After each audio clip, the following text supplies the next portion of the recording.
At this bar in Kingston, no one really cares about King Charles's coronation.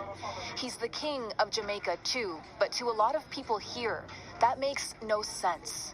If I need to go to the UK right now, I need a visa. Things like that makes me look on the head of state, and I'm asking, like, what is the purpose? I think it's time for us to address it as a nation. We should move past the monarchy and become autonomous. Jamaica is set to be the first domino of Charles's reign to fall, the country planning to ditch the monarchy, a reckoning for centuries of slavery under British rule.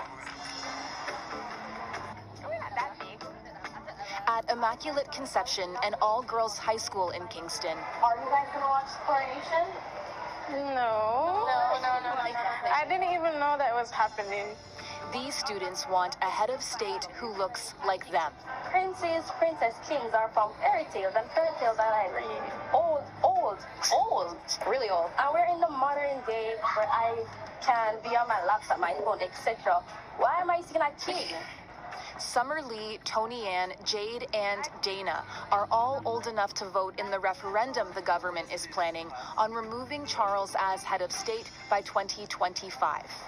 We'd like to have our own Caribbean identity, and I feel like the presence of a monarchy really impedes that.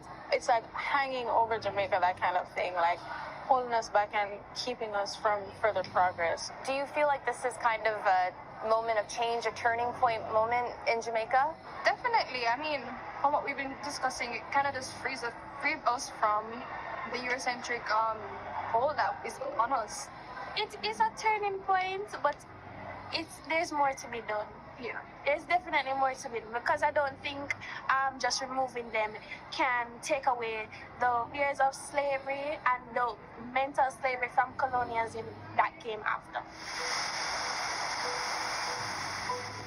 The royal family was tied to the slave trade from the very beginning. The Royal African Company that forced people here operated under a royal charter from King Charles II, and many of the people brought here were branded, literally burned, with the letters DY for the then Duke of York, who ran the company. So the royal family and many persons in the British government, both past and present, have been deeply involved in gaining wealth from the atrocity which happened on these beaches. Dave Goss, director of the Institute for Caribbean Studies at the University of the West Indies, is angry that there's never been a reckoning for any of it. There are times when, like, my grandparents sang, "Rule Britannica, rule the wave." Today we no longer sing that. Even when emancipation finally came, the enslaved got nothing. Instead, £20 million, nearly $30 billion today, was paid out to slave owners by the British government for their loss of human property. What we really want is for someone to have the balls to apologize and say, "We are sorry." Instead of an apology, all Jamaica got was this. I want to express my profound sorrow. Slavery was abhorrent, and it should never have happened. Last year's tour was meant to be a charm offensive, but with a colonial-tinged military parade and this disastrous photo op, it only spurred Jamaica's plans to move away. What does it say to you that there just hasn't been an apology? An apology alone is not enough. Some kind of reparation is needed, whether in terms of health care and education. So a program is needed to right that wrong, because that wrong is still out there. A wrong that still permeates all aspects of Jamaican life, say scholars, tracing Jamaica's deeply entrenched poverty, stark class divides, lack of development, all back to slavery, to the suffering it inflicted, to the wealth it stole. That reality is fueling the government's fight for reparations. Jamaican lawmakers say the country is owed more than $10 billion.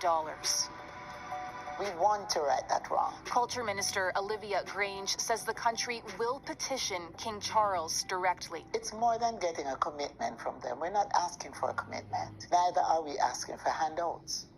We're asking that the wrong that was done, that they should repair that damage. We're not going to stop until we get justice. Do you feel like it will ever come? It will take a time because it's a process, but it will come.